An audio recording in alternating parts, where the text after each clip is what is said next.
All right, guys, Beefcake here. Got the 2024 Mustang GT back on the lift. Today we are putting in the DSS carbon fiber drive shaft. We've got some nice offerings out there. We're pretty sure you got some nice carryover from the 15 to 23. The auto matches up, the manual transmission matches up. So this should be a pretty simple install for us. You know, we got the aluminum, the carbon fiber is a little bit more money, but it is a couple pounds lighter. You typically get a little less NVH out of the carbon fiber drive shaft too. So we're always looking for every ounce we can get out of the car. So the carbon fiber drive shaft is what we're going to go with. Our friends over at DSS hooked us up with one. So we're going to throw it on the car and check it out. Okay, we got the old system off. Leaves us plenty of room. We're going to get to this drive shaft here. Again, it's just easier to take drive shaft off. Because you take the drive shaft off, you got your, I think it's six bolts on the back, 4 bolts on the front. Should make it really, really easy. Again, this factory 2-piece, it's designed to really help keep NVH down in the cars.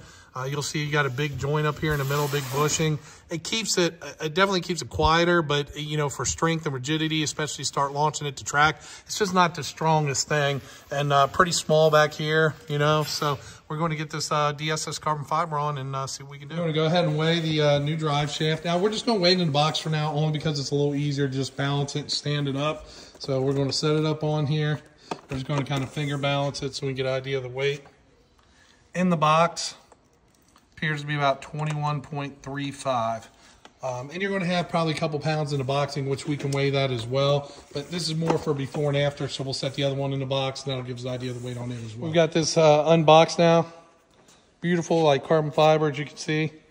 We're also going to install a BMR drive shaft safety loop while we're at it. They give you all the hardware, should be inside here for everything that you need to install this carbon fiber drive shaft. Phil's going to cut it out, and let's get it put on. So we have 6 bolts in the back, 10 millimeter, and there were 14, or 4 of, what are those, Phil, 13 millimeter? 13 millimeter on the front, pretty easy. Now what you want to do, this is what we do here. You just pop this off, just stick a little screwdriver in. This is almost just like a little hood strut. You can pop this right off, and you basically pop this to neutral, and it will allow you to rotate the drive shaft around so that you can get to all the different bolts in the transmission.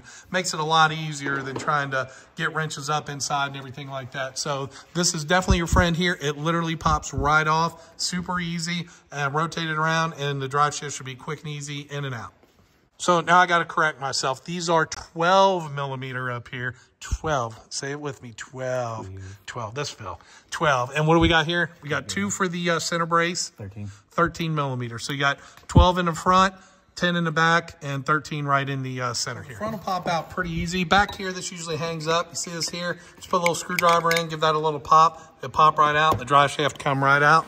And then we're going to drop it down from this side, and then we'll just slide it right out. We're going to put the stock drive shaft on. We've got all the hardware in there as well.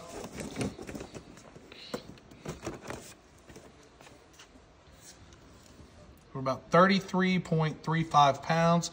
So I believe we cut about 12 pounds of weight, which when you think about it, 12 pounds off of 33, you're cutting 33% of the weight. That's a pretty substantial difference there. We got the back torqued down now. Did some Loctite. 57 foot-pounds on each one. And the trick to this, because you got to remember, you got to get all this in here. You don't have that flexible joint in the middle. So we learned from the best from our partners up at Finish Line Performance. We typically just stick a crowbar up in here and then just push the diff back. And then it's always easier if you got more hands. You know, we had 3 hands, 2 people back here, and 1 pushing up. And then you just slide and pop that because it kind of lips over. You got to get that over. Once you get that in, it's smooth sailing after that. Phil, I was about to do a video on the safety loop. 70 foot-pounds.